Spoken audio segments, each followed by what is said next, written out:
তো এই যে আমার হাতে দেখতে পাচ্ছেন, এটা একটা পার্সেল টিম এক্সপ্রেসের মাধ্যমে নিয়ে আসছে রাগ ব্যাংকের। এটা কোম্পানি নামে একটা অ্যাকাউন্ট খোলা হয়েছে, কারণ বর্তমানে কোম্পানির নামে অ্যাকাউন্ট ছাড়া চলবে না। আমাদের পার্সোনাল অ্যাকাউন্ট ছিল, কোম্পানির অ্যাকাউন্ট খুলি নাই, তো এখন প্রয়োজন। দুবাইতে থাকতে গেলে আপনাকে কোম্পানি অ্যাকাউন্ট খুলতে হবে। তো চেকবুক চলে আসছে, আর কালকে ডেবিট কার্ড আসবে। রাগ ব্যাংকে করা হয়েছে ওইটা। তো বিস্তারিত অন্য একদিন বলবো কিভাবে অ্যাকাউন্ট করছি, কি বিস্তারিত।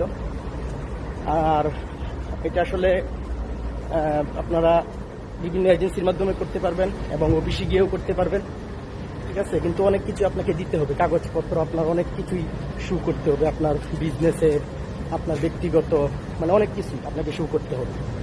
তো ওইটা বিস্তারিত আমি অন্য একদিন বলবো। আজকে শুধু এটাই বললাম, এটা রিসিভ করছি, কালকে রিসিভ করব কার্ডটা।